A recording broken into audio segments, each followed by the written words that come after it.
ઉત્તર ગુજરાતના સૌથી મોટા બનાસકાંઠા જિલ્લાના વિભાજનની વાતને લઈને હવે રાજકારણ ગરમાયું। જિલ્લાના પશ્ચિમ વિસ્તારના વિભાજનને લઈને દિયોદરને જિલ્લા મથક બનાવી ઓગળ જિલ્લો બનાવવામાં આવે તેવી માંગ સાથે દિયોદરમાં બેઠક યોજાઈ, જેમાં દિયોદર સહિત આસપાસના 5 તાલુકાના ભાજપ કોંગ્રેસના આગેવાનો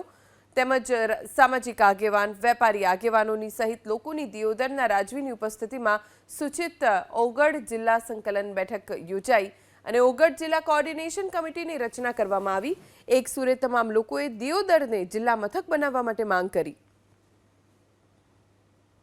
આ બેઠકમાં તો નિર્ણય જ લેવામાં આવ્યો છે કે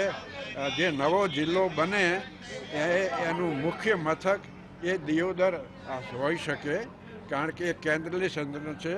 અને જિલ્લાને નામ જો આપવું હોય તો એ ઓગળ જિલ્લોનું નામ પણ આપી શકાય કે જેથી કરીને આખા વિસ્તારના બધા લોકોની આસ્થા અને ભાવના સાથે જે જોડાયેલું છે। આજે આપણે પાકિસ્તાનમાં પણ આપણે હિંગળાજ માતાનો ઓગળજીનું નામ છે જ,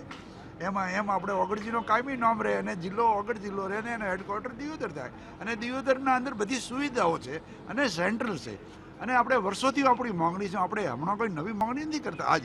આપણે 2017થી આપણે આ માંગણી ચાલુ છે, એનો સર્વે પણ થઈ ગયું છે। દિયોદરને જિલ્લો બનાવવાની માંગ એટલા માટે કે દિયોદર એક એવો વિસ્તાર છે કે દિયોદર તાલુકાને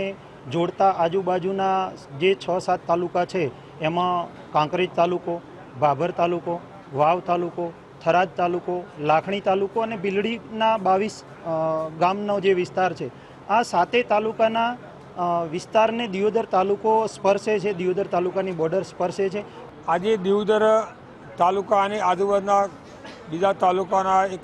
સંકલન સમિતિ બની અને જે અહીંયાથી એક સંકલનની મિટિંગ રાખી અને દિયોદર તાલુકાને જિલ્લો બનાવવાની માગ લઈ અને જ્યારે બધા એકઠા થયા હતા ત્યારે દિયોદર પહેલી વાત તો એ છે કે આખા ગુજરાતમાં સમગ્ર મોટામાં મોટો અત્યારે તો વસ્તીના ધોરણે રહ્યો તો ફક્ત ને ફક્ત બનાસકાંઠા જિલ્લો જ રહ્યો છે અને વારંવાર એવી હોય છે કે હવે આ જિલ્લોનું વિભાજન થાય છે પણ થતું નથી।